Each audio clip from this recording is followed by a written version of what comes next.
అమరావతిపై చంద్రబాబు విడుదల చేసింది శ్వేతపత్రం కాదని పచ్చపత్రం అంటూ మాజీ మంత్రి ఆదిమూలపు సురేష్ మండిపడ్డారు. బుధవారం ఆయన మీడియాతో మాట్లాడుతూ ఆధారం లేకుండా రాజకీయ కోణంలో శ్వేతపత్రం ఉందని మండిపడ్డారు. వైఎస్ఆర్సీపీ 5 ఏళ్ల పాలనలో అమరావతిలో నిర్మాణాలు చేపట్టారు. రోడ్లు, భవనాలు నిర్మాణాలు ముందుకు తీసుకెళ్లామని చెప్పారు. అమరావతిని ఎందుకు పూర్తి చేయలేదు? తనది విజన్ అని చెప్పుకునే చంద్రబాబు అమరావతిని ఎందుకు పూర్తి చేయలేదంటూ ఆదిమూలపు సురేష్ ప్రశ్నించారు. సంపద సృష్టిస్తానని చంద్రబాబు పదే పదే చెబుతున్నారు. సంపద సృష్టించి ఎవరికిస్తారు? రాజధానిలో అన్ని వర్గాలు ఉండాలి, అమరావతిలో అన్ని వర్గాలు ఉండాలని ఇళ్ల స్థలాలు ఇచ్చాం. అమరావతిలో పేదలకు భూములు ఎందుకు ఇవ్వలేకపోయారో చంద్రబాబు చెప్పాలి. రాజధాని ప్రకటనకు ముందే ప్రభుత్వ సమాచారంతో పెద్ద ఎత్తున భూముల కొనుగోలు జరిగాయని మాజీ మంత్రి ధ్వజమెత్తారు. 2,000 కోట్లు బకాయిలు పెట్టి వెళ్ళారు. ఈ 5,000 కోట్లు కూడా వాళ్ళు ఏదైతే తీసుకురావడం జరిగిందో అవి కూడా అన్ని అప్పులు తీసుకొచ్చారు.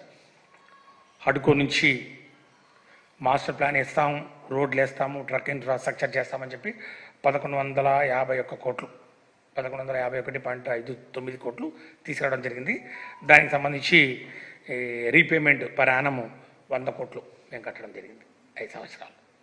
అమరావతి బాండ్స్ వీటిని మరి అమ్మేసి ఒక 2,000 కోట్లు తీసుకొచ్చేసి ఇది ఇన్ఫ్రాస్ట్రక్చర్ డెవలప్మెంట్ ప్రాజెక్ట్ అని చెప్పారు. ఇన్ఫ్రాస్ట్రక్చర్ ఏం చేశారో మీరు చూశారు. దీనికి కూడా రీపేమెంటు పర్ ఇయర్ ఆల్మోస్ట్ 886 కోట్ల రూపాయలు జరుగుతాం ఇచ్చింది. అట్లాగే కన్సార్షియం ఆఫ్ బ్యాంక్స్ 3 బ్యాంకుల్లో దగ్గర నుంచి లోన్ తీసుకున్నారు. యూబీఐ కానివ్వండి, ఐబీ కానివ్వండి, బీఓబీ కానివ్వండి, వీటి దగ్గర నుంచి కూడా సుమారు 1,955 కోట్లు, అంటే సుమారు 2,000 కోట్లు.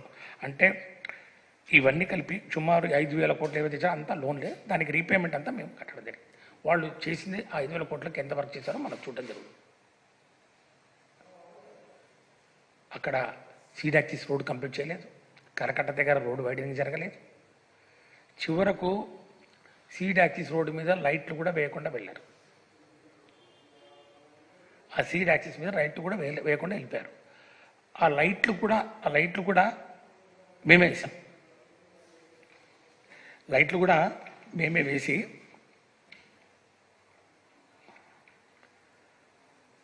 అది మొత్తం పూర్తి చేస్తే సుమారు దానికి ఒక 10 కోట్ల వరకు అయింది. 8,50,00,000 ఎంత మొత్తం వేసేసి దానికి లైట్లు, స్ట్రీట్ అన్నీ వేసేసి దాని దగ్గరికి ఎక్కడికి ఆ సీడ్ యాక్సిస్ రోడ్ పూర్తి చేయడం జరిగితే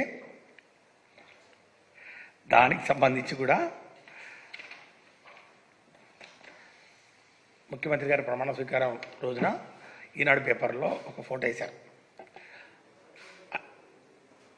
కూటమి ప్రభుత్వం అధికారం చేపట్టిన తర్వాత అమరావతి రోడ్లు దగదగలాడుతున్నాయని చెప్పి ఒక బొమ్మ వేశారు. దగదగలాడుతున్నాయని చెప్పి బొమ్మ వేసింది. ఈ లైట్లు వేసింది, ఈ లైట్లు పూర్తి చేసింది. ఇవి ఎవరు వాళ్ళు వేసారా, మేము వేసారా, మేము తయారు చేసిందా వాళ్ళు బొమ్మలు వేసుకొని ఇది మేము చేసిందని చెప్తా ఉన్నారంటే ఇంకా నేనేం మాట్లాడదలుచుకోలేదు. ఇది వారి విజ్ఞతకే వదిలేస్తున్నాం. లైటింగ్ దగ్గర నుంచి మొదలు పెట్టుకుంటే 5 సంవత్సరాల కాలంలో అనేకమైనటువంటి కార్యక్రమాలు. ఈరోజు 3 రాజధానులకు మేము కట్టుబడి ఉన్నా కూడా, జ్యుడిషియరీ క్యాపిటల్ వేరే చోట పెట్టుకున్నా కూడా ఇక్కడ జ్యుడిషియరీ ఇక్కడ ఉంది కాబట్టి హైకోర్టులో వాళ్ళకి ఇబ్బంది కలుగుతుంది కాబట్టి అక్కడ కూడా ఒక G+3 ఒక కాంప్లెక్స్ కట్టి 14 కోర్టు భవనాలను కూడా నిర్మాణం చేయడం జరిగింది.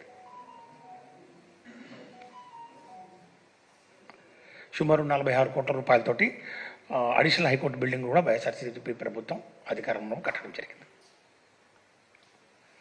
అన్నిటికన్నా ముఖ్యమైనది ఇది అందరి రాజధాని కావాలి, అందరికీ దీనిలో అవకాశం ఉండాలి.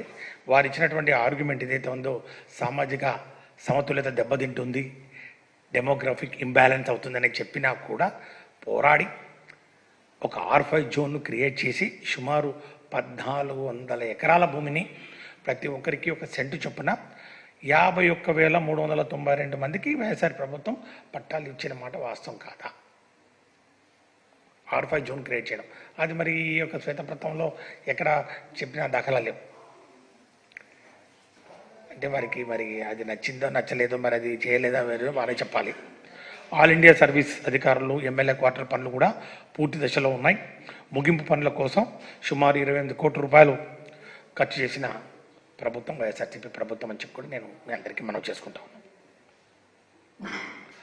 అట్లాగే స్మార్ట్ సిటీ, అమరావతి స్మార్ట్ సిటీని మేము గుర్తించడం జరిగింది. అమరావతి స్మార్ట్ సిటీలో భాగంగా హెల్త్ సెంటర్స్ కానివ్వండి, అంగన్వాడీ సెంటర్స్ కానివ్వండి, స్కూల్స్ కానివ్వండి, అన్నీ కూడా నిర్మాణం చేపట్టడం జరిగిందని చెప్పి కూడా ఈ సందర్భంగా నేను తెలియజేస్తాను. ఈ రాజధాని ప్రాంతంలో అంగన్వాడీ సెంటర్లు దాదాపు 134 కోట్ల రూపాయలు ఖర్చు చేయాలని నిర్దేశించుకున్నాం. అందులో 17 సెంటర్లు 32 కోట్ల రూపాయలతోటి పూర్తి చేయడం జరిగింది స్మార్ట్ సిటీలో భాగంగా. మరి ఎక్కడ మేము దాన్ని డిస్ట్రక్షన్ చేసామో వారే చెప్పాలి.